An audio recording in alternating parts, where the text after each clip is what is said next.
మన దేశ ఆర్థిక వ్యవస్థ 4వ స్థానంలో ఉంది. ప్రపంచవ్యాప్తంగా 4వ స్థానంలో ఉంది.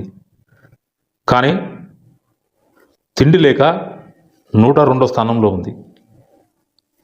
తిండి దొరకక 125 దేశాలలో 102వ స్థానంలో మనం ఉన్నాం.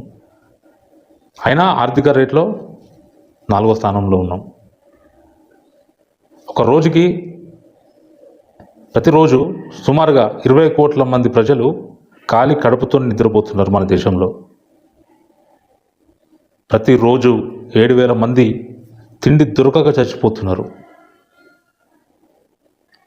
రీసెంట్గా ఈ మధ్యలో వచ్చినటువంటి రిపోర్ట్ ప్రకారం చూసుకున్నట్లయితే సంవత్సరానికి 25 లక్షల మంది తిండి దొరకక మన దేశంలో చచ్చిపోతున్నారు. ఇది మన పరిస్థితి. కానీ ఆర్థిక రేట్లో 4లో ప్రపంచవ్యాప్తంగా 4వ స్థానంలో మనం. తిండి లేదు, ఉండడానికి గూడు లేదు, కట్టుకోవడానికి బట్ట లేదు, అయినా ఆర్థికంగా 4వ స్థానం. ఇంతకీ ఆర్థికంగా ఎదిగిన వాళ్ళు ఎవరు? భారతదేశ ప్రజల, భారతదేశంలో ఉన్న కొంతమంది కార్పొరేట్ల, రాజకీయ నాయకులు, కార్పొరేట్లు. మరి వీళ్ళు ఎదుగుదలని 4వ స్థానంలో ఎలా ఉంటున్నాం? 4వ స్థానంలో ఉండడం తప్పు కాదు. ప్రజలు కూడా ఆర్థికంగా ఎదగాలి కదా. తిండి లేని పరిస్థితుల్లో బతుకుతున్న ప్రజలు ఉన్నారు ఇక్కడ.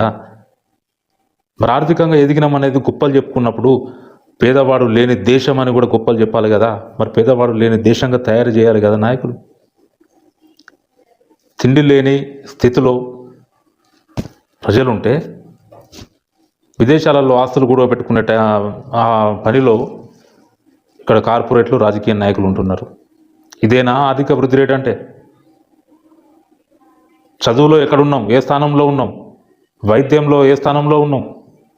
సరైన వైద్యం అందదు, తిండి దొరకదు, చదువు లేదు, ఉద్యోగాలు లేవు. ఇక్కడ ఉద్యోగాలు లేక పక్క దేశాలలో పోయి జాబులు చేస్తూ ఉంటారు. అయినా ఆర్థిక వృద్ధి రేట్లో మనం 4వ స్థానం. ఏం జరుగుతుంది దేశంలో? ఎక్కడుంది అభివృద్ధి? గమనించండి ప్రజలారా, ఇది మన పరిస్థితి.